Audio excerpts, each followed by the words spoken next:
जब मैं गरीबों को इज्जत की जिंदगी दिलाने की बात करता हूँ तो सामंतियों के पेट में मरोड़ लगती है। उनको लगता है अगर ये बराबर हो गए तो हम लोग जुल्म जाति किसके ऊपर करेंगे। मैं आपसे कहना चाहता हूँ, आपको तय करना है, अगर इसी जिंदगी में खुश हो तो मेरा साथ मत दो, और अगर इस जिंदगी से खुश नहीं हो, इस जिंदगी में बदलाव चाहते हो तो फिर एक मौका चंद्रशेखर आजाद को भी दो कि मैं आपकी लड़ाई को लड़ सकूं। जब तक आप मेरी छोड़ो, अपनी जेब में हाथ डालो और अपनी जेब में हाथ डाल के बताओ कि कितने लाखों रुपए आपकी जेब में है, कितने लाखों रुपए आपके अकाउंट में है, आपके घरों के क्या हालात है, आपके बच्चों के क्या हालात है। कोई पूछने वाला नहीं है, आपको कोई पूछने वाला नहीं है। सब लोग आपका मजाक उड़ा रहे हैं क्योंकि वो जानते हैं गैर बराबरी को बना के रखना चाहते हैं। और वहीं दूसरी तरफ हम लोग जगत गुरु सतगुरु रविदास जी महाराज के नक्शे कदम पे चल के, महाराजा चौहरमल के नक्शे कदम पे चल के, डॉक्टर बाबा साहब अम्बेडकर के नक्शे कदम पर चल के, और बाबू जगजीवन राम के नक्शे कदम पर चल के, और मानवर काशी राम साहब के नक्शे कदम पर चल के आपको उसी इज्जत और सम्मान की जिंदगी दिलाने के लिए लड़ रहे हैं जो सपना बाबा साहब अम्बेडकर ने देखा था, सपना मानवर काशी राम साहब ने देखा। मेरे प्यारे भाइयों, एक बार जगत गुरु सतगुरु रविदास जी महाराज की बात पे पहरा दे दो, एक बार डॉक्टर बाबा साहब अम्बेडकर की बात पे पहरा दे दो, एक बार मानवर काशी राम साहब की बात पे पहरा दे दो, और एक बार अपने भाई चंद्रशेखर आजाद का साथ दे दो। फिर आप देखना कि किसी गुंडे की हिम्मत नहीं होगी कि आपकी इज्जत और आपकी जमीन की तरफ आंख उठा के देख ले। मेरी बात को आप लोग, जगत गुरु सतगुरु रविदास जी महाराज को मानने वाले लोग पूरी दुनिया में रहते हैं, पूरी दुनिया में वो उनके झंडे का प्रचार प्रसार करते हैं और उनकी विचारधारा को फैलाने का काम करते हैं। इतने लोगों की आस्था का अपमान जब सरकार ने करने का काम किया तो आपके इस छोटे से सिपाही ने, जगत गुरु सतगुरु रविदास जी महाराज की संतान ने आपके झंडे को मजबूत करने का काम पार्लियामेंट में किया। ये आप सब लोगों ने देखा होगा। कहीं ना कहीं मैंने ये भी महसूस किया कि आपके चेहरे पे उम्मीद तो है, आपके चेहरे पे आशा की किरण तो है, लेकिन आपके चेहरे के साथ साथ आपके मन में ये चिंता भी है कि वो दिन कब आएगा जब हमें भी इस देश में बराबर के अधिकार, सम्मान और इज्जत की जिंदगी मिलने का काम होगा। ये चिंता भी मैंने महसूस की। आप औरों को छोड़ो, अपने दिल में हाथ रख के बताओ, क्या आप इस जिंदगी से खुश हैं? ये जो तमाम तरह के गैर बराबरी के जीवन को आप लोग जी रहे हैं, इस जीवन से आप लोग खुश हैं?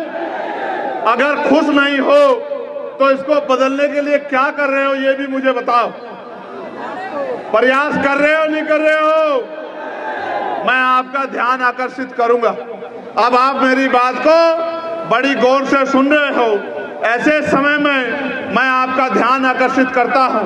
आपने वहां से यहां तक देखा कि सड़क के क्या हाल है, देखा है नहीं देखा? क्या ये कच्ची रोड पक्की होनी चाहिए थी, नहीं पक्की होनी चाहिए थी? ये रोड पक्की क्यों नहीं है आपको पता है? आप किसी भी धर्म के तीर्थ पे जाके देख लो, किसी भी धर्म के ऐतिहासिक स्थल पे जाके देख लो, सरकारों ने बहुत बड़े बड़े योगदान देके उसका सौंदर्यीकरण कराने का काम किया है।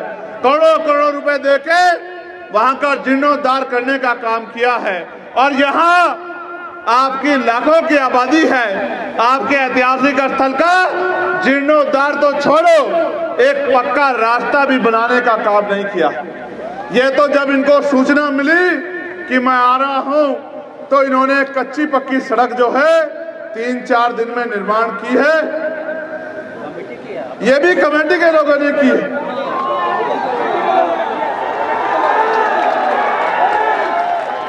कमेटी के लोगों के दृढ़ संकल्प को तो मैं जानता कि कमेटी के लोग तो ये काम कर सकते हैं क्योंकि वो मुझसे प्यार करते हैं और वो अपने कार्यक्रम को आयोजित करना जानते हैं। मैं तो ये भी जानता हूं कि ये जो पूरा तीर्थ है इसको बनाने में एक एक पैसे का योगदान हमारे लोगों ने किया है।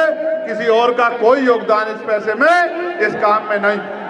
तो मैं आपकी क्षमता को तो मानता हूं, लेकिन आप ये सोचो, संजय मल्होत्रा जेसीबी ट्रैक्टर लगा करके कच्ची रोड को बनवा लें। ये संजय मल्होत्रा कहाँ है? ये संजय मल्होत्रा कहाँ? इधर आओ, इधर आ, इधर आ, इधर आ जल्दी। मुखिया जी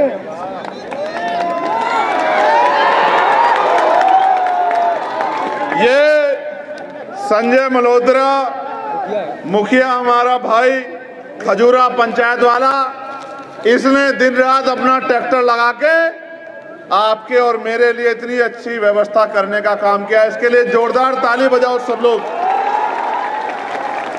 प्यारे साथियों, मैं आपको जगत गुरु सतगुरु रविदास जी महाराज के बारे में, उनकी वाणियों के बारे में कुछ बताना चाहता हूं।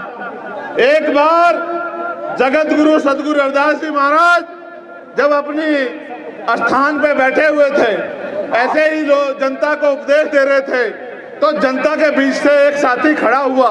उसने महाराज जी से पूछा कि महाराज जी, हम यहाँ मेहनत करते हैं, खून पसीना बहाते हैं, दिन रात संघर्ष करते हैं, फिर भी हमारे साथ जुल्म जाति अत्याचार क्यों होता है? हमारे साथ भेदभाव क्यों होता है? हमें सुख सुविधा का जीवन क्यों नहीं मिलता? तो जगत गुरु सतगुरु रविदास जी महाराज ने एक संदेश उनको देने का काम किया।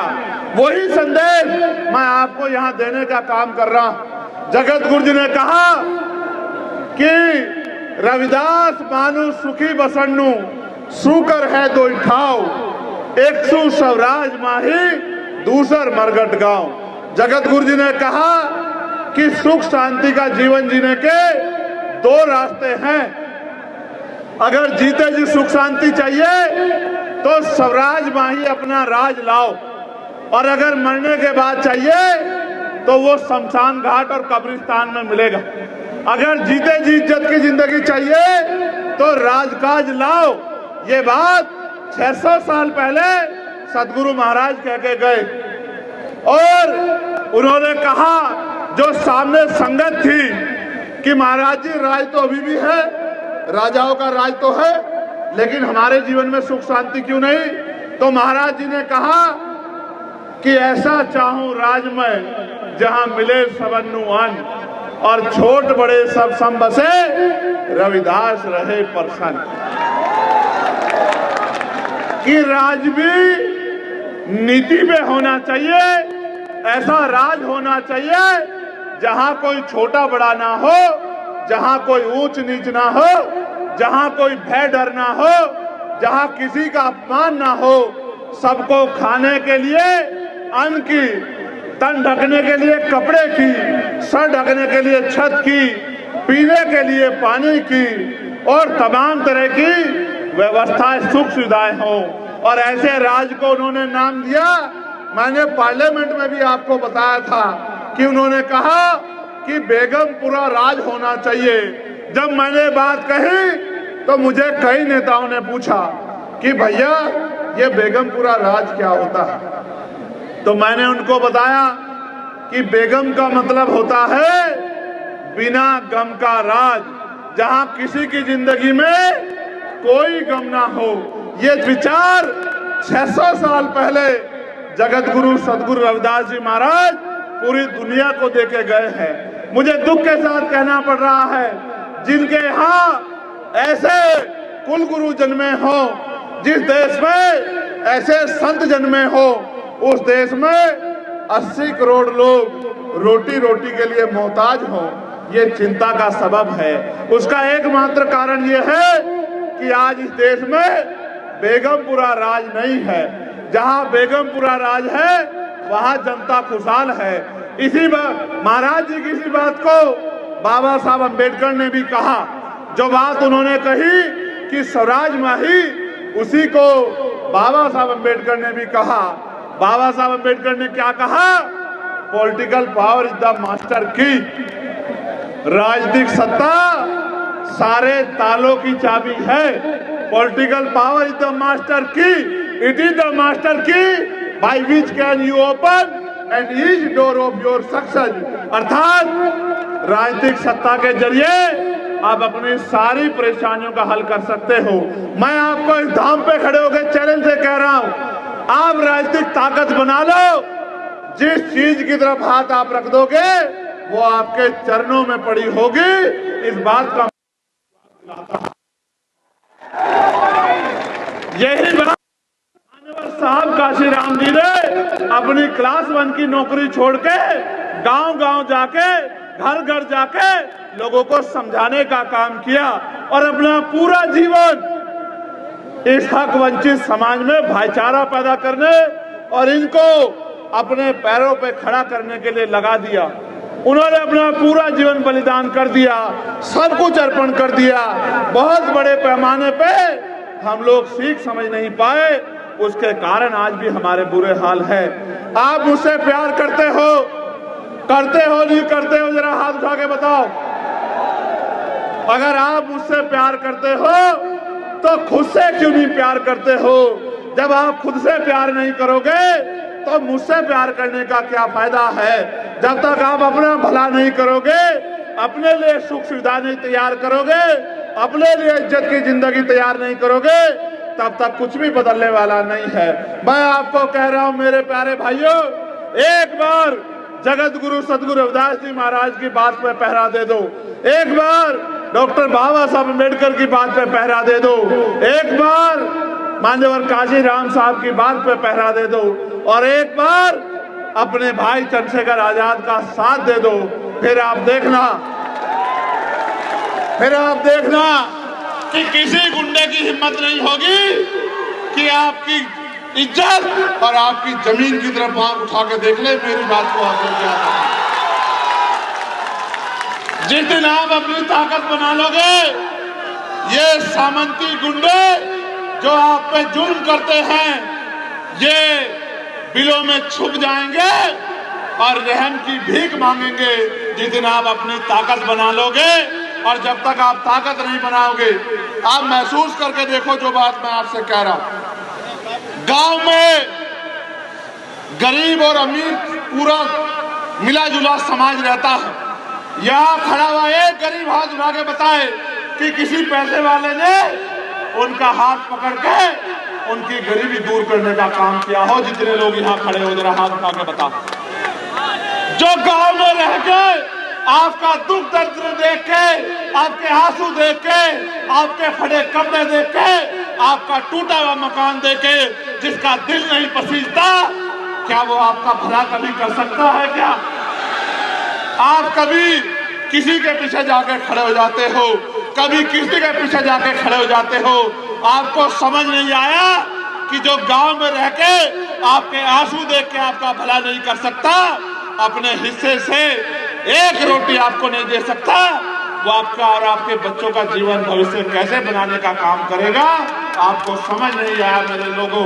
मैं आपको कह रहा हूं, मैं तब तक आपकी मदद नहीं कर पाऊंगा जब तक आप मेरी ताकत नहीं बनोगे, मेरा हाथ नहीं पकड़ोगे, मुझे मजबूत नहीं करोगे और अपनी शक्ति नहीं बनाओगे। मैं अभी मथुरा में गया, आपने देखा मथुरा में 2 बच्चों की शादी जो है वो किसी कारण से जो है वो टूट गई। मेरे मन में इतनी तकलीफ हुई, मैं उस गांव में गया और मैंने लोगों से ऐसे अपील की, मैं धन्यवाद दूंगा उस परिवार को जिस परिवार के पिता ने मेरी बात को मान के अपने दोनों बच्चों की शादी उस परिवार से कराने का काम किया। और कल रात जब मैं यहाँ आपके यहाँ पहुंचा था, कल सुबह, तो उन बच्चों की शादी बड़े धूमधाम से जो है उसी मथुरा के गांव में होने का काम हुआ। उस परिवार की इज्जत वापस मिलने का काम हुआ। फिर मैं उड़ीसा गया। उड़ीसा में मेरी गाड़ियों पे पथराव करके उन गाड़ियों को तोड़ दिया गया। और कारण क्या है, मैं आपको कारण बताता हूं। जब मैं गरीबों को इज्जत की जिंदगी दिलाने की बात करता हूं तो सामंतियों के पेट में मरोड़ लगती है। उनको लगता है अगर ये बराबर हो गए तो हम लोग जुल्म जाति किसके ऊपर करेंगे। मैं आपसे कहना चाहता हूं, आपको तय करना है, अगर इसी जिंदगी में खुश हो तो मेरा साथ मत दो, और अगर इस जिंदगी से खुश नहीं हो, इस जिंदगी में बदलाव चाहते हो, तो फिर एक मौका चंद्रशेखर आजाद को भी दो कि मैं आपकी लड़ाई को लड़ सकूं। जब तक आप मेरी छोड़ो अपनी जेब में हाथ डालो।